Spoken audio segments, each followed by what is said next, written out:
There it is. Okay.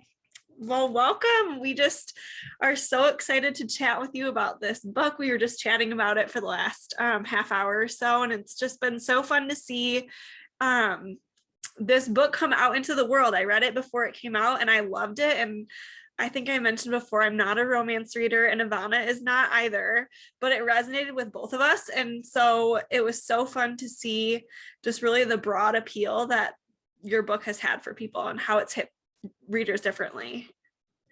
Yes, it has been very wild. It's been a wild reception for sure. And I remember seeing your review and I was like, oh yeah, I got one.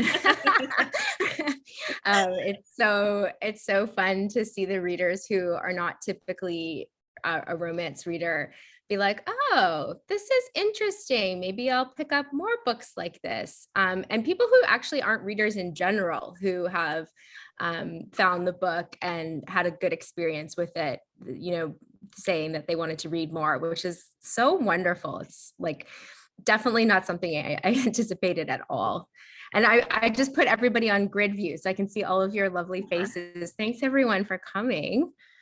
Yeah. We do have to say that we have people from Canada, from the US. We have a friend from India tuning in. It's 5 a.m. in India. So oh my goodness. We're everywhere. And maybe there's other cool locations that we just haven't heard about. So please speak up if yes, I'm in Toronto. It is very hot here today, like really hot. Hi, everyone.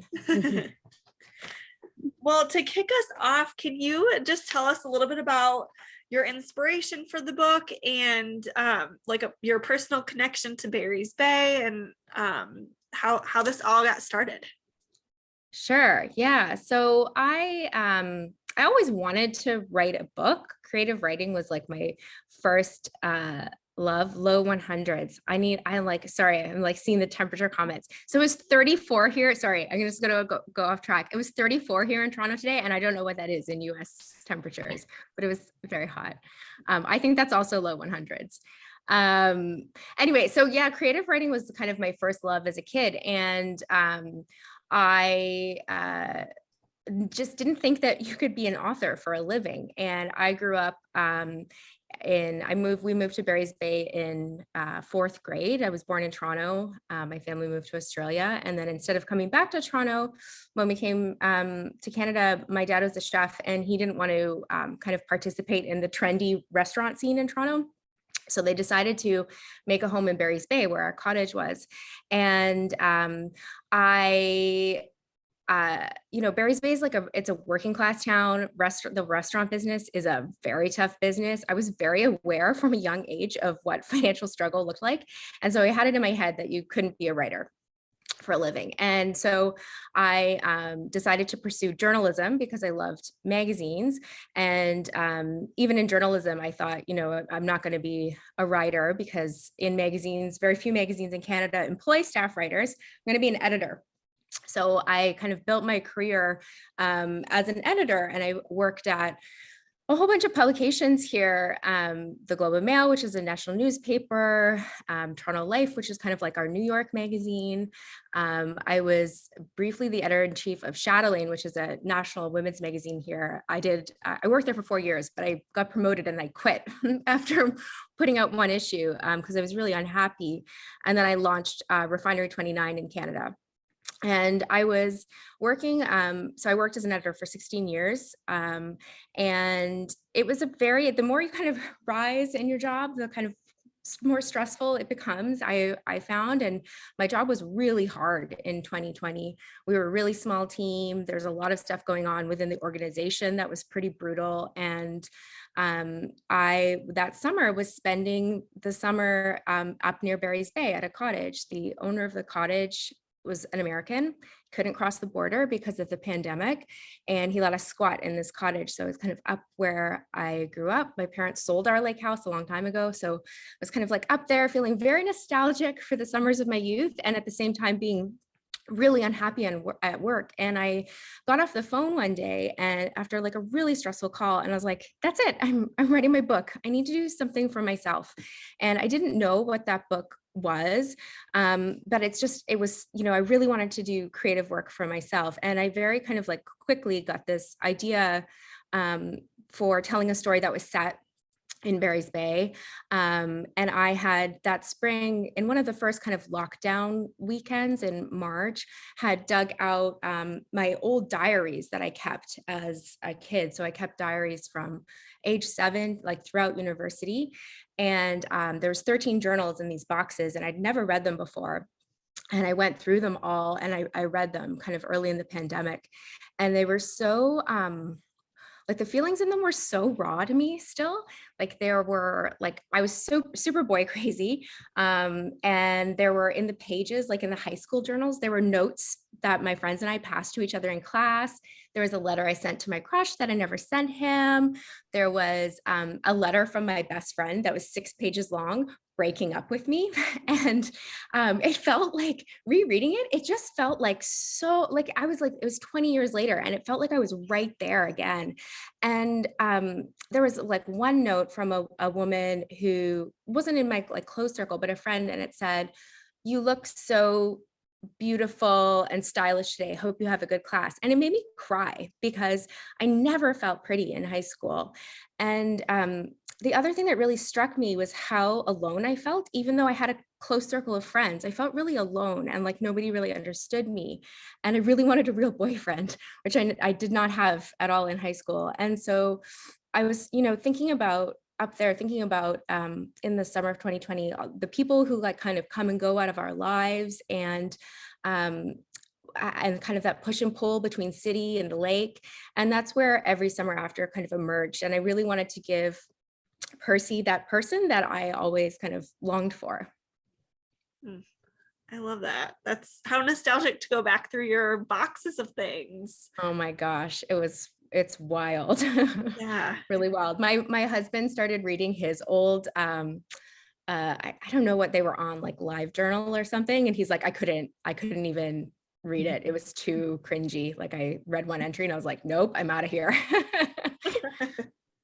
And so many people have complimented you on capturing that teenage angst and just that feeling of like you want to belong, and yeah, you do. You want a boyfriend, or you're looking for love, but you kind of don't know what you're doing. And I mean, you put it all right there for everybody. Who I think that's why so many people love your book, because they can relate.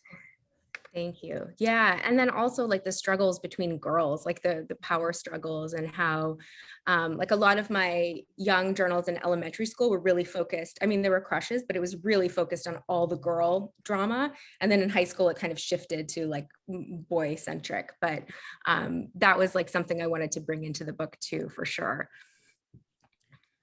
Can you talk a little bit about how your previous career in journalism and as an editor, like either helped and or hindered your writing process for this book? Yeah. I think, when I set out to write, I was very, I didn't know that much about the publishing industry. I'd had a lunch with an agent earlier that year, I think, but we were meeting about nonfiction books, and he wanted to know if I had nonfiction book ideas. And I was like, oh, that sounds like so much work. Like that's like 60 articles. I do not want to do anything like that. But I think, and most of the people I know who've written books are journalists, so they're all like nonfiction books. So it was a new world to me. But what I did, I kind of set out with a goal, which was to just finish a manuscript that was not great, just good, by the end of the year. And I kind of figured out how many words it should be. It was like, this should be about 80,000 words. And then I calculated how many days were left in the year. And it gave me a daily word count goal of 388 words. And I was like, I can do that. I've worked with writers, journalists who produce way more than that in a day with original reporting. I can write more than that in a day. Like I edit way more than that in a day. And I just kind of see, I think my being an editor in a way has made me see writing as work. Like, you can have good days and bad days, but it's work, and you can put in the time and get it done. And so that's kind of the approach I took to it. And I didn't self-edit as I was writing. I was like, just get it down you're an editor, you can make it better later. Like it doesn't, and that's what I, when my own writers were struggling, just get it down and then we can figure it out. Like, but you have to have something done in order to have something. So I think that mindset really helped me. Yeah. So I'm assuming you had another editor to like go through this after the fact. Were there like main editing changes that you had made kind of along the way, and that, or like did your editor come through with like some big changes? What, like, were there plot points that changed? I'm curious about that process.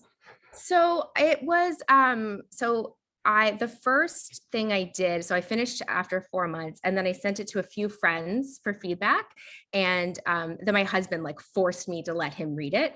I was like, no, you're not reading this. You're going to think it's terrible. And you're going to question why I've been like holed up in the room, just writing. And he's like, no, you're like, you've like changed, you've had a personality transplant, and I want to read it. And I asked them for like I had specific notes for them that I wanted them to consider. And then something in my head that I was like, I wonder if anybody's going to pick up on this thing. And nobody picked up on that thing that I was wondering about. So I kind of took that to my husband and discussed it. I made a few changes based on the feedback, but nothing like substantive. And then I sent it to one agent. I've kind of quickly figured out I didn't know how to query agents, but when I did sign with Taylor, who is my agent now, she gave me notes, and she didn't go in and like line edit, but she gave me some notes. So and like character development notes, and then it wasn't anything major. Like it didn't take me very long to do, but one of her main notes was like, so I hate endings. Like, I'm like, let's get this shit over with. Let's get it done. Like and she was like, you need like a little bit, like I didn't have an epilogue when I sent it to her. And there was like also stuff in the end that is like, wasn't there, that's there now. And she's like, people want to see them together a little bit longer. It's like, okay, fine. But I had the epilogue in my head and I wrote that in like one sitting. And then we sent that version out to editors. And it sold in March of 2021. And I was pregnant, and we were moving like the next week, and I was giving birth like 4 weeks from then. And my editors wanted the book to come out this year. So they were like, we need to get this thing done. Let's get this thing done in 3 weeks. So we did edits really quickly and got it into copy editing before I gave birth in April. And the changes were really kind of like on a scene level, like some work with Percy and her character, and a bit of work with like trying to make it clearer what kind of drew the two of them to each other, like what each kind of gets out of their relationship.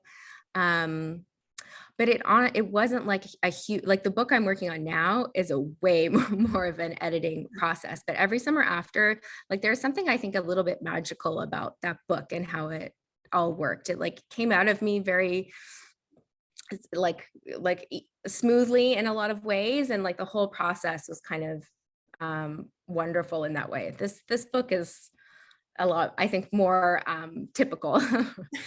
Great. We will ask you more about that later.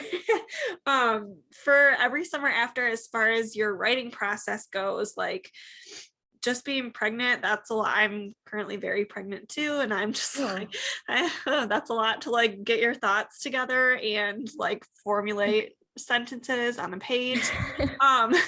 So it sounds like, you kind of took quarantine and got to do a lot of your writing. Did you write the story chronologically, or did it kind of come, you have the two time frames? Did one time frame come easier than the other, or how did that play out?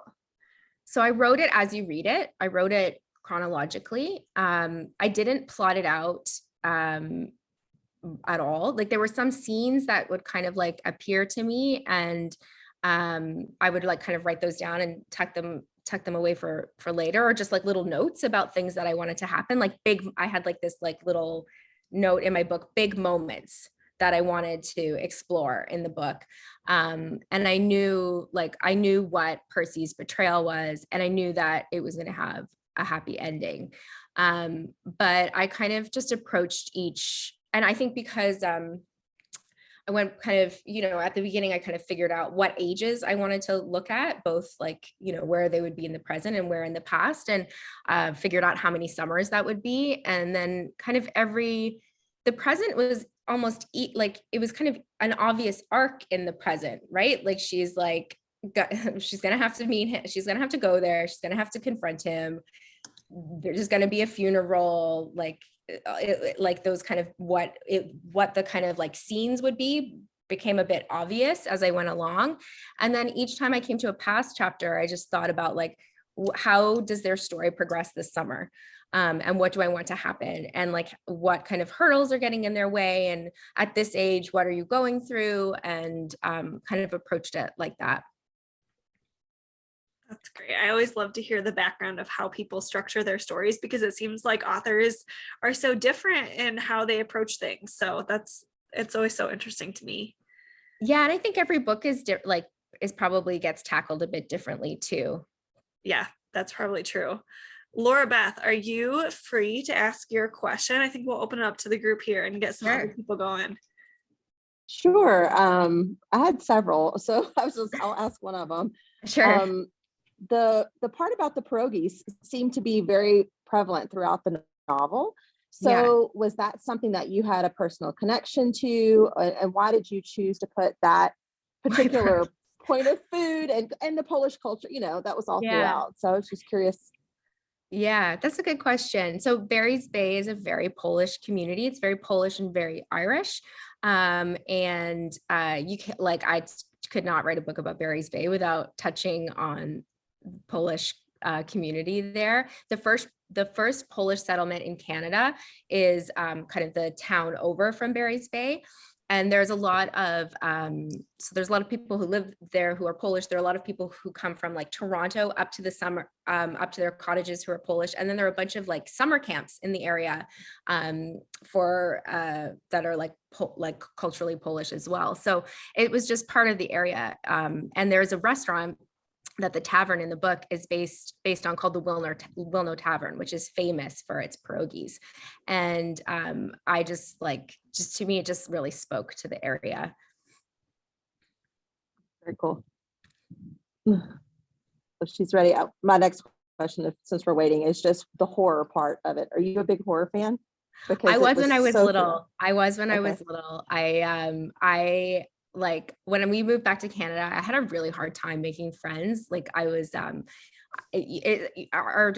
my grade school was like 200 and something people. Barry's Bay is 1,200 people. It's really tiny.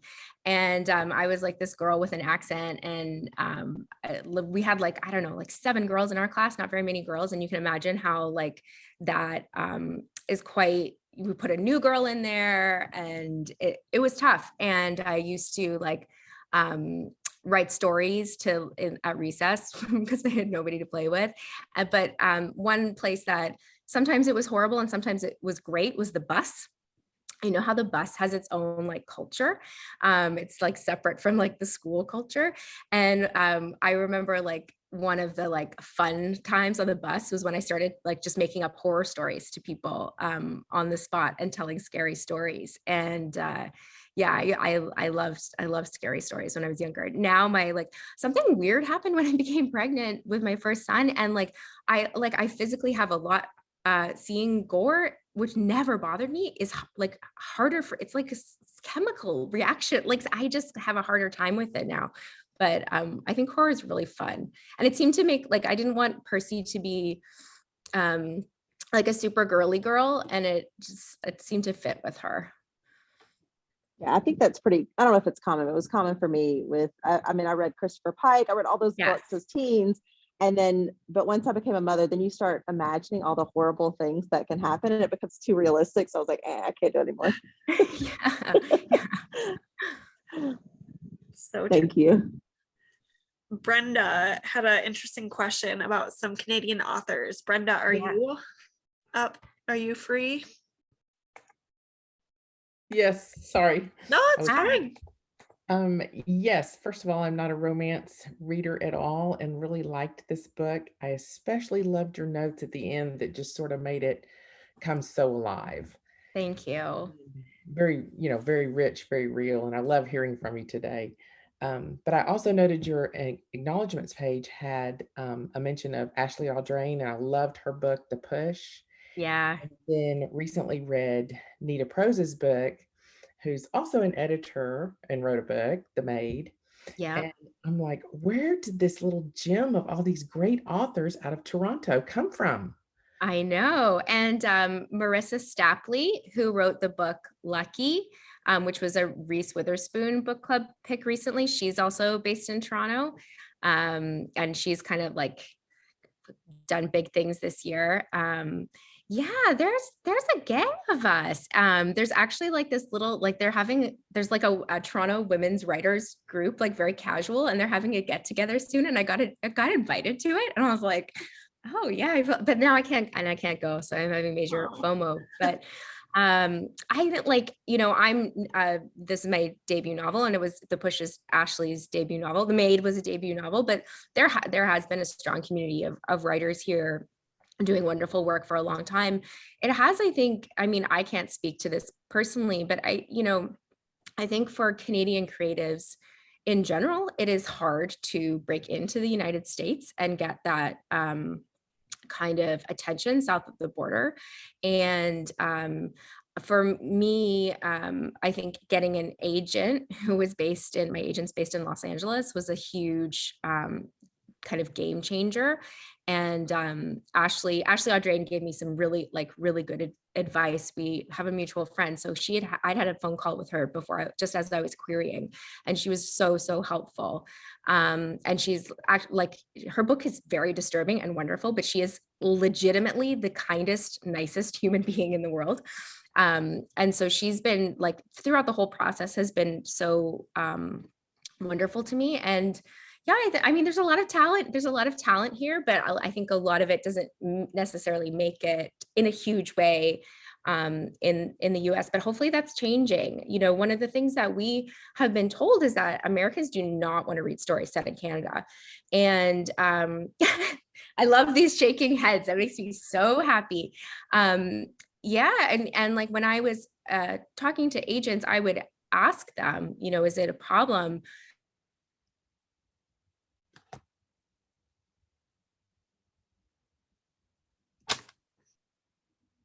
Oh, I think you're frozen, Carley. That the book is set in Canada, asking this of the community. I'm thinking about writing a book based in Canada. Am I back? Hello? Yeah. Oh yeah. There you go. It sped up really quick for a minute, and that you froze, then it sped up, but you're back. So I think I was probably saying that we're told that you all that Americans won't read Canadian stories. And I think I love that that's not true with this book. And I think that like tastes are changing and times are changing, and we're such a global world that and I actually think that's like one of the selling features. Thank you, Jenny. I think it's one of the selling features of the book, because like it adds to kind of like the escapist element, right? You get to go somewhere new. I don't know if that answered your question at all, Brenda, but we're up here writing. Sure. And I don't know who's telling you this about Canada, and maybe it's COVID, but I think we are all just itching to hear about other places. I personally think Canada's beautiful. I've loved being up there, but I was kind of fascinated that all of a sudden I'm finding these great writers from Toronto. So keep writing. Yeah, thank you. We chatted with Michael Christie too, who wrote Greenwood, also Canadian. I mean, it's just amazing. I've only been to Quebec. That was my only, but I wish I lived in Canada. We often wish we lived in the United States. But I'm very fortunate I love Canada. I love Toronto. And I think, one agent did tell me that she thought, a Canadian agent, that I should change the location to like somewhere beachy in the US. And I was like, I can't do that. Like I can make it nowhere Barry's Bay, like Barry's Bay, you don't know where it is, but I cannot write. I don't think she said Adirondacks. She said somewhere. And I was like, I just can't do that. Like I've never been there. Anyway, Yeah. I'm glad that didn't happen. And both my agent and my editor were like, yeah, there's no problem that it's Canada. Why are you even asking us? Yeah, we were talking about this actually before you hopped on in our chat, because Sarah, one of the readers here, is from Canada, and she was talking about just this thing. I don't know, you're welcome to chime in, Sarah, if you want, no pressure. But we were talking about this same thing. Well, I was so sad to hear that a thriller author that was Canadian was told to set her book in the States. And I'm just new to Bookstagram and having opportunity to hear from authors. And so I was kind of disappointed by that. And I actually just don't believe that, because and your book just proves it. I see that it's so well loved on Bookstagram. I just think that readers will read books set anywhere if it's written for us. So I think if the marketing industry or publishing industry thinks that, I think that's just a misconception. And yeah. I think Canada also, like I have a theory that Canada's brand has improved in like the last 15 years, and that it's like not cool, but like slightly cooler. Well, Lyndon, she is not on right now, but she had submitted a question ahead of time that ties into this. She was wondering if there was any differences in the editing for like the US version versus the Canadian version, or just the covers are different, or if there was any other differences in the final product. No, so the cover is the only difference.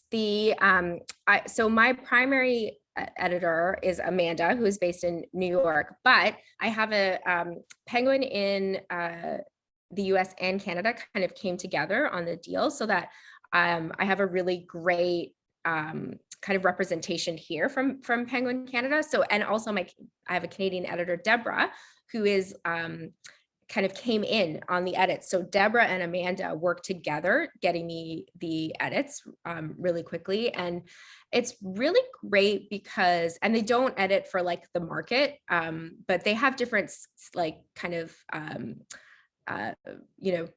skills. I mean, they're skilled in general, but Amanda's like a really big picture thinker, and Deborah's really, really sharp line editor. And so I was lucky to have like both their brains at the table. But the covers are the only thing that's different. And it's because Penguin Canada felt very strongly that they wanted to do something different in Canada, because I'm a Canadian author, and they wanted to like put their own mark on it for the market here. Interesting.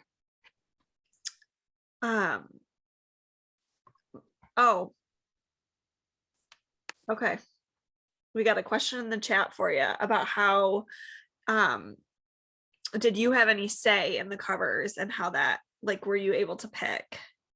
So the first cover we talked about was the US cover, and we had I had a meeting with my editors and agent, and they asked me like if there was anything I was thinking, and so I put together this little presentation of ideas that I had, and one of the slides had it had photos of the cottage where I go at sunset, and then a couple of paintings from the group of 7 who are this group of very famous painters in Canada, a group of male painters. And they painted landscapes, and there was a couple of like lake scenes. And my Amanda was like, oh, I'm really liking this kind of oil painting vibe. And, because it's different. And I think she very smartly decided it was a good idea not to do kind of the like rom-com cartoon cover. Yeah. Because it's not a rom-com, and we didn't want to send you want to manage expectations of the reader, right? Yeah. And so that was her idea to kind of pursue this like oil painting idea and like a lake scene. I wanted there to be two people. I was like, I think there needs to be two people in it, not like close, but like just to convey that it's a love story. And the art department found Elizabeth Lenny, who is the artist. She's actually a Toronto painter who it's her painting on the cover, which is really cool because it's a scene from like Ontario cottage country on the cover. And they showed me like a few mock-ups and we talked about like which ones we liked. And I liked the blue cover, and there's a version of this cover that's out there that is pink. It's all pinks. It looks very sunsetty, and like everyone else kind of like the pink cover.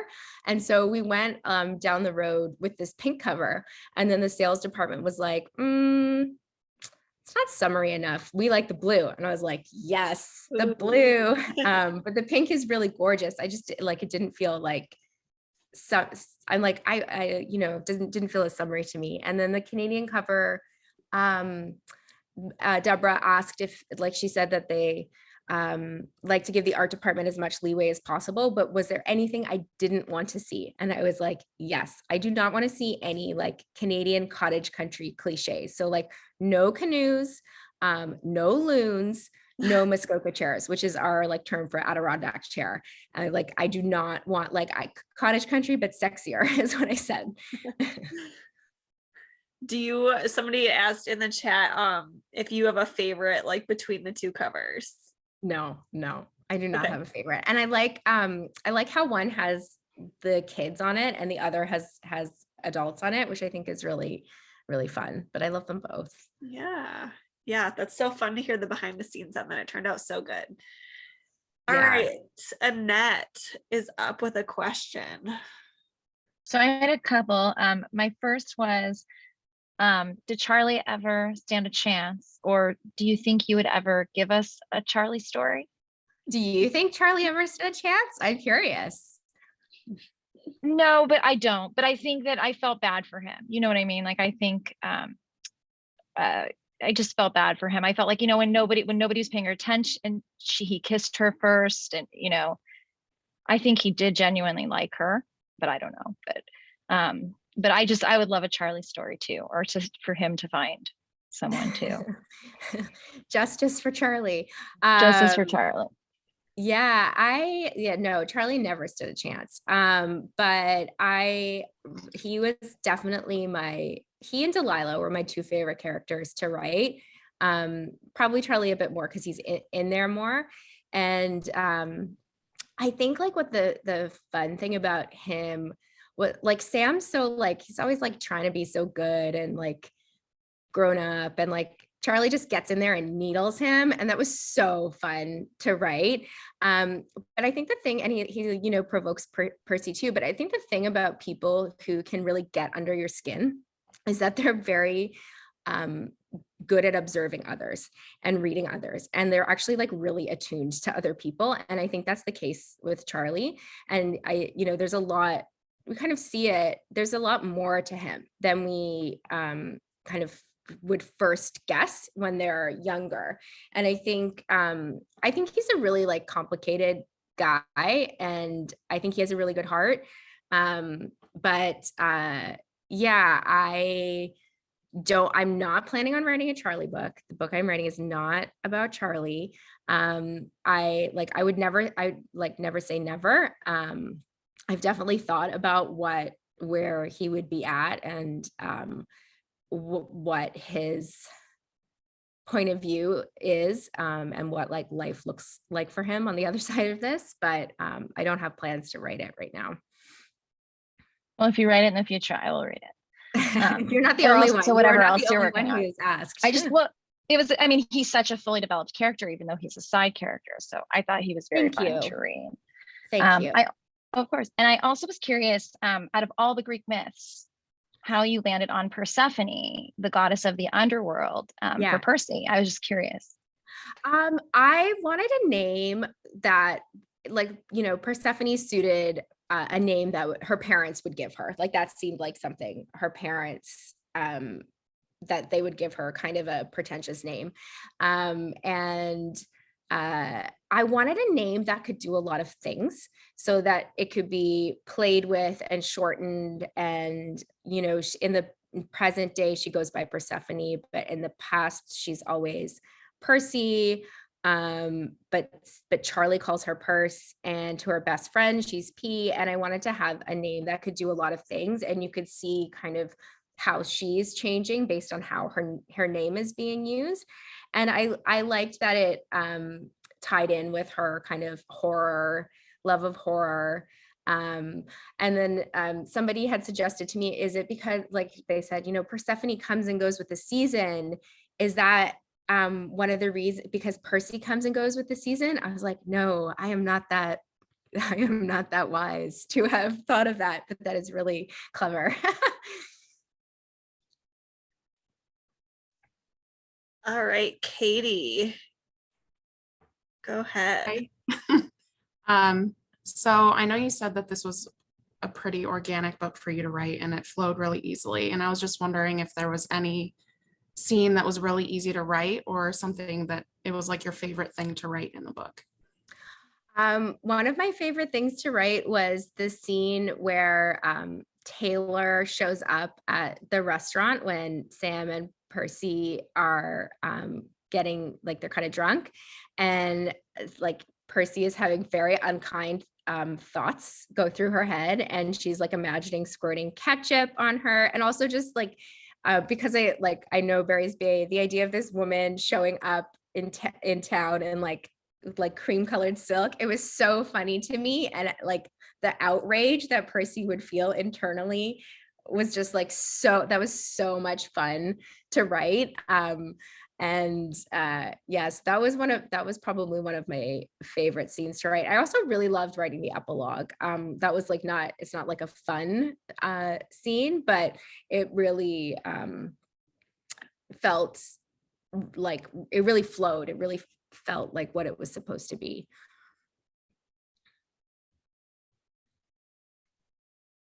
That is great. Let's see, Jill. Are you free? Yes. Hi. So I just wanted to say thank you so much. I loved this book so much. And I'm so excited to see that you are writing another one. So I was wondering if you would share anything about what it's about. So I can't share too many details yet, but I'm hoping I'll be able to say more. It is a love story, and it's definitely like I hope if you like Every Summer After that you will also like this book. I'm now like people like Every Summer After so much that I'm like getting a little nervous that anything I do is just going to be a major letdown. But I will say that it came to me like so what happened was like my book deal was a 2-book deal. And very quickly after we kind of wrapped on Every Summer After, I needed to have another idea. And I had like just given birth, and I was like, oh my God, I just wrote a book. I just got a book deal. We just moved houses, just had a baby, and now I need another book. Like, what the hell am I gonna do? And I was like lying in bed, not like totally sleep deprived, and just thinking about how where I wanted to be with writing the book, because writing is kind of like reading in that you're immersed in the world and you get to like, you know, play in this world while you write. And I was like, where do I want to spend my time? And that's how I came up with the setting. And so the setting came first, and then the B storyline came second. And then it's been about like kind of figuring out what the main love story is that came next. Well, I'm excited. Thank you. Thanks. Do you have a deadline for that you have to meet, or is it like what? I'm working on my 3rd draft, and that's due in the middle of July. In the middle of July, it's getting there. Like I'm like pretty. Like the 2nd draft was a very big rewrite. Like I basically took half the book and threw it in the trash. I felt like vomiting for 2 days. honestly. And then I was like, no, this must be done. And I basically had 2 months to like rewrite half the book and then adjust the other half of the book based on like having to like rewrite that half. But now it's getting there. Like I can see it now. I can see it. It's definitely been a lot harder. I think it's a bit more complicated. For me, it's been more complicated to put together anyway. Yeah, we've had multiple authors like mention that to us. Like they've had to do significant edits and they just like can't, like, I can't imagine creating so much and putting so much like blood, sweat, and tears into something and then just like having to toss it aside. But they've all said, you know, we're the best and it worked out and my editor was right, but that's a hard process to go through. I guess like the cool thing about it was that I had imagined this whole situation playing out, and I had to like take that situation and it was like, okay, this needs to be a new setting, new age, new like everything. But I'd already spent so much time with these characters in this other scenario. I knew them well.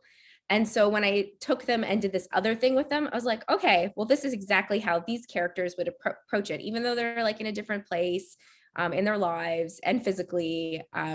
It's almost like I'd done all this research about them. So it was kind of interesting. But now whenever I'm like writing in the book, there's like this other version where it's like, oh, remember when they were off doing this other thing? They're kind of like these invisible characters still in my mind anyway, doing other things that are in the book. Well, Jenny was wondering if it's harder to get rid of your own writing as an editor, or if it's just like, you know, any other writer that it's just part of you and it's your little baby. It's, I don't know. It's, I think like the thing about being a writer is that you really have to trust your editor, and I trust my editors like completely.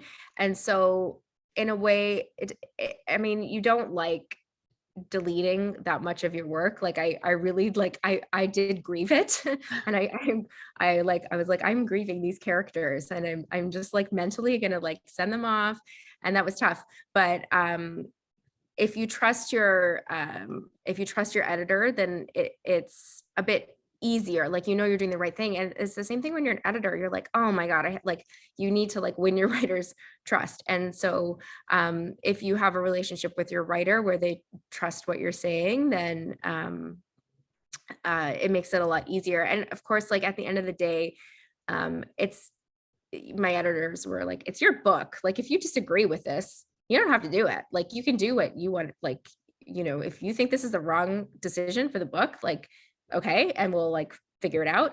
But so there's a lot of like autonomy in a way. Interesting. Melinda was wondering too if you're allowed to say if it's a Canadian setting in this book or not. It's okay if you can't let us know, but she was curious. So I haven't said yet, but it is. Okay. That is good to know. That's a parting gift to you, or that's a bonus gift that I give perfect. to you. That is perfect. Let's see, Brenda, do you have a question about the editing too? Yes, I really don't know much about what an editor does. Nobody does.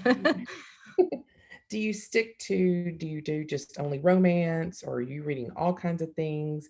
Do you read a book cover, beginning to end, or can you get the gist of it through, popping throughout the book, reading little bits here and there? How does that work? So I can tell, I can answer that. But I was not a book editor. So I worked as an editor in newspapers and magazines and websites. So that is a whole different set of responsibilities than a book editor. But a book editor is like, it's a really interesting job. Like, they do, they work at an imprint, and typically they work on a couple of genres. The thing about an editor that I didn't really kind of realize is that there are like the strategic powerhouse behind getting a book into the world. So they buy the book, they like figure out, they work with like their teams to figure out all the budgeting, figure out how it's going to sit in on the bookshelf, and they become like the biggest advocate for the book. And they have to advocate for the book within the publishing company so that they can, get sales on board, get the marketing department on board, get publicity on board. And they become like the person who really like is not only working with the writer to shape the book and make it the best possible version of the book, but also like working with all the departments within the company to make the book happen, but also to try to like build excitement around it internally so that they can then build excitement, like sales can build excitement with their clients. And so the editor is like a very like big job. It's more than just working on the book itself. It's really being like the kind of like cheerleader and business manager of the book in a lot of ways.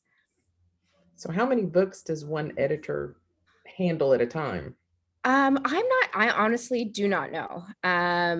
My editor, I see her like posting the book, Amanda, like, every like few weeks, I think she's like saying on Instagram, happy pub day to her author, but I don't know. I'll ask her. I'm not sure. I don't know. She's also Emily Henry's editor. So she does Emily's books too. Thanks. Just needed to deep dive into that. Yeah, no, it's a good question. And I've never met my editor in person. And I have all these questions for her too, because I'm so curious, like learning about this business has been so fascinating. And I'm like, tell me more. Dying to know. That is so interesting. Rebecca, did you want to ask your question or did you want me to? Sure. No, perfect. I actually have to say I may be one of the few non-bookstagrammers on here, but the community since the pandemic, when I'm almost 50 and I started picking up books like a lot of people did during the pandemic. But with a 9-year-old, I'm 49 with a 9-year-old, doing the daily thing would be a struggle for me. So I wholeheartedly appreciate being on this call, and B, just you're my first author. And I fell in love with the book. So I discussed earlier with these girls, I'm in outskirts of Milwaukee. I grew up spending many times up north. I was a retail buyer, and my actually for Jockey International, I think you all have either had sleepwear, activewear, or underwear from Jockey, and my sock vendors in Toronto. So very familiar, and a couple of us were laughing about the Bush scene and all of that. So fully understand where that came out. But my question was kind of out of left field, because to me, Chantel was out of left field. Like, how did you come up with her? She had such a very small role, and she had an opportunity to be real bitchy, and she wasn't. So like where did that fall in? Oh yeah, no, Chantal has her shit together. Like she does not have time to be bitchy. Yeah, I wanted like a character who kind of embodied, for one, like the way you come up with secondary characters, I think, is like you kind of have to figure out what your main character needs. Like, how can you show different sides of your main character? And what does like Percy's best friend do in the book? And one of the things that Chantel does is she sees through Percy. So Percy thinks she's been like running this game where her friend does not see her. And she is like, been going through her life thinking that she's put this thing behind her, that it doesn't really affect her, that like her relationships are fine. They're not great, but they're fine. And Chantal is like, no, sorry, that's bullshit. I see you. So I'm going to have a big coughing fit.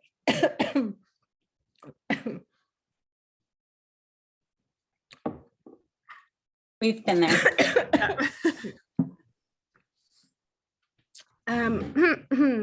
Sorry. You can keep coughing. Don't let it out. Don't suppress it. We're all women here. Oh. Rebecca, I just gotta say, you look fantastic for like pushing 50. Oh, thank you. It's to her point, it's been like in the 100 degrees, which is so bizarre. We went we didn't have spring, we just went into summer. Yeah. So walking while my child is in sports camps, that's about, that's about all I get to do now. Thank you though. Yes. You okay, Carly? I'm gonna try. Okay. I'm sorry. So that was like, so I was trying to think of like how Chantel, what Chantel did for us to understand Percy. And then I wanted somebody who, I just wanted to touch a little bit on what it's like to be a Black woman in Canadian media, which is rough. And just like, there's just like a little bit of microaggressions in there, and just kind of like extremely composed, calm, steady person that Chantel like has to be at work. And that's just something I see around me. And I wanted to give Percy this kind of steady friend who isn't going to let her push her away, and calls her out when she needs to be called out, and tells her to, if things don't go well, we'll, come home and we'll figure it out. And I wanted to like, she's also like trying to get in touch with Percy, and Percy's pushing her off. You can just see, like, she helps you see the two buckets that Percy has kind of put her life into, like the Barry's Bay bucket and then Toronto. The city girl. Really tried to separate them. And Chantel is like, no, I'm not getting in there. Well, I thank you very much for answering that. And, just super quick, because you touched on the mom point. I can't even fathom trying to come up with a second book in postpartum. So bless your heart for that. But real quickly, how does your husband feel? Like if you're writing two romances, does he get jealous? I think he's pretty happy. Like one thing my husband said to me once, he was like, "You're never going to love your job." And I was like, that, because I always was complaining about work, and I liked my work. But I don't think I loved it. And I was like, that is a terrible thing to say to someone. I don't think that's me at all. I think I could love what I do. And I love what I do now. And I think like he is so happy about that. And like, I'm just like a happier person. And I'm so, when I was writing this book, it was such a revelation for me. Like I remember I was up kind of at the cottage, and I remember going through for a walk in the bush. And sometimes I would like do that to try to like work out a plot point. And I was like, I am so happy if I could do this as a living in like 10 years from now, one day, I would just be so thrilled. And so I feel like the luckiest person that I've been able to, like, I quit my job at the end of last year to focus on this. And that was a scary thing to do, but it's just like, it's made our lives like so, because, when you're happier, you're happier inside, it's just easier to be a better partner and a better parent. And so I think he's pretty chuffed, and he's his his one request is that the next male character is not tall, because he's not tall. Oh. That's sweet. And the protagonist or the hero in my next book is like super tall, and Marco's like, I'm not into that. Aw. Well, we're all so thankful that you decided to take this risk and just start a new chapter for yourself, and we're really looking forward to seeing what you come up with next. That's so exciting. Thank you. Before we let you go, we would love to do a quick picture. So if anybody has, I'll give people a minute to grab their book, but while people are grabbing that, do you have any books? Feel free to cough too, but if you have any like books that you've read and loved lately, we would be curious to hear what you're loving. Yeah. Do we want to do the picture first while you're all holding the books up? Sure. Yeah. Okay, wait. Who is taking this? Every time. Ivana, you did it last time. I know. I think, oh God, hold on. Oh yeah, okay. I think I can. Okay. Okay, ready? 1. I can only get the front page though. I don't have everybody on my grid. Is that a problem? I don't know how to. Can we just do two different? Yeah. Can we do page one, I'll page try two? it. Okay. Yes. I'll do page. This is page 1. Okay. Okay. All right. 1, 2, 3. Okay. Did you hear that? Yep. Sounded I'm good. Sounded promising. I'm going to go to page 2. Okay. And I don't know what page I'm on, so I'm just going to keep going. I know. I don't know if it's the same for everybody. So just hold it up and smile. All right. 1, 2, 3. Okay. Perfect. Fingers crossed. Yes. So I just finished this morning. I just finished Christina Lauren's new book, Something Oh, yeah. Wilder, which I really liked. You know what I liked best about it? My friend has my copy. Jill, get it back. I liked I love all of their books, but I really liked, it was really fast paced, which I appreciate right now. I'm having trouble reading right now.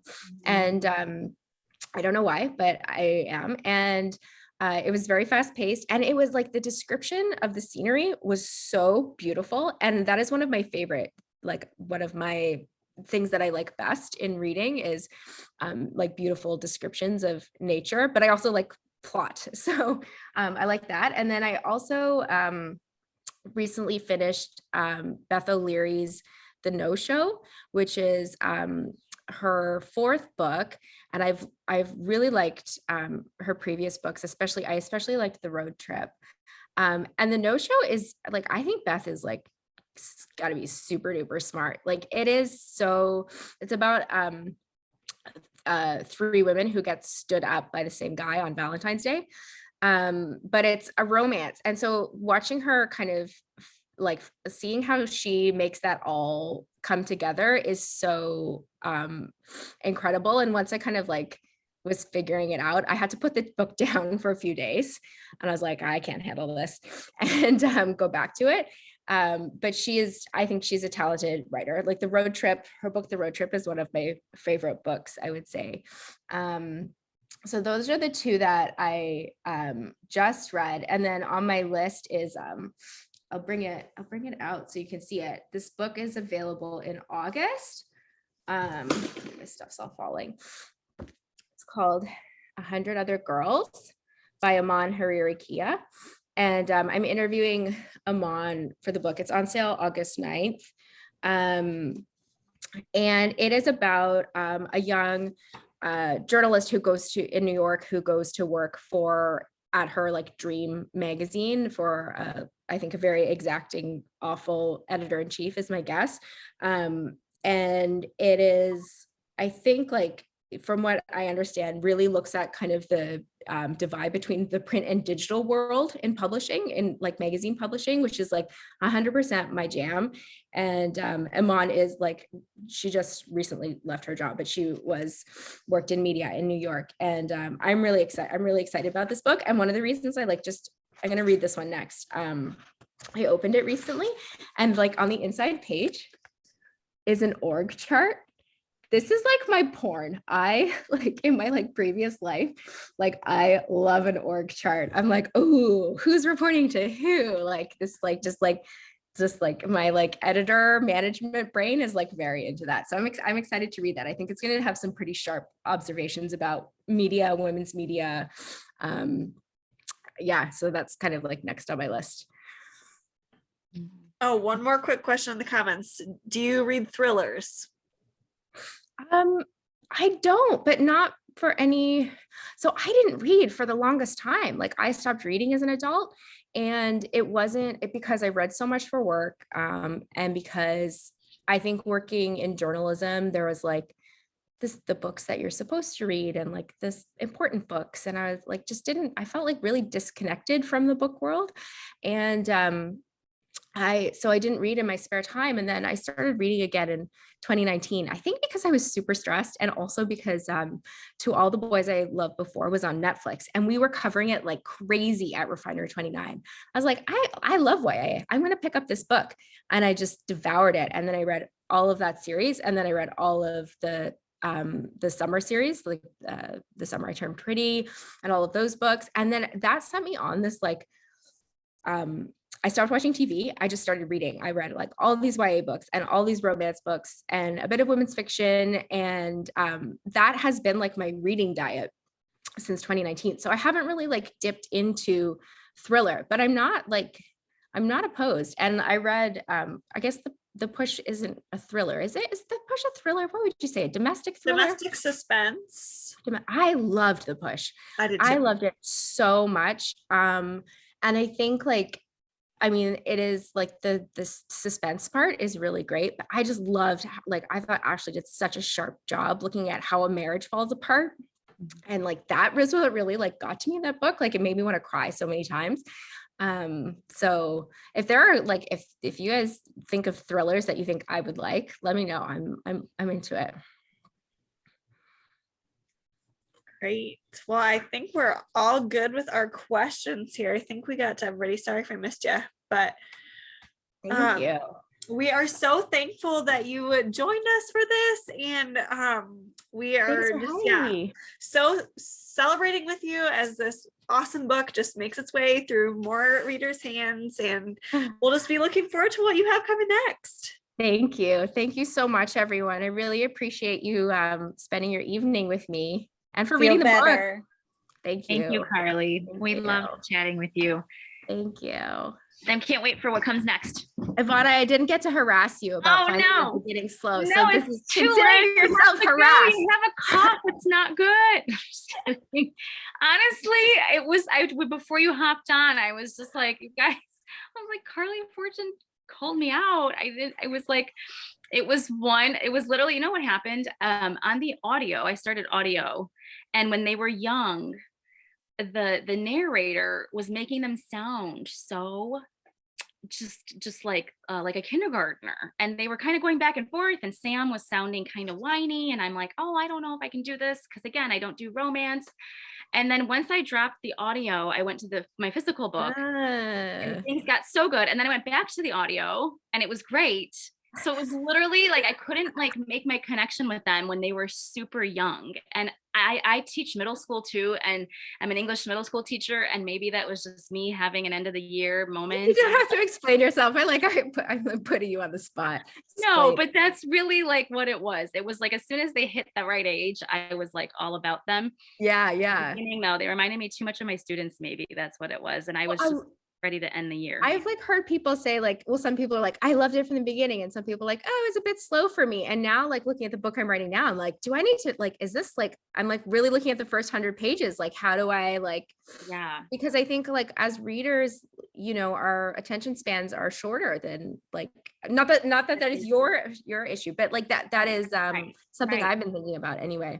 I was like, no, it was not a me, it was not a you, it was a me thing. Well, you can like if you read my second book, you can tell me if it's faster or not. If I managed it, I have to go back and shop from the first 100 pages for sure. Yes, I was just in not the right place at that one moment, and so that was it was just me. But I mean, I'm in the minority. I like can't even speak because I feel like I'll be like stoned, you know, it'll not be good. Yeah. Oh, thank you so much, everyone. Thank you for everything. I'll be sure to send the pictures out too. Yes. Bye, guys. All right, thanks, Carly. Goodbye. Thank you, Kelly. Thank you, Ivana. Yeah. Bye. Goodbye. Thank you. Thank you. Thanks so much. All right, I gotta end this recording. Yeah. Oh, here it is.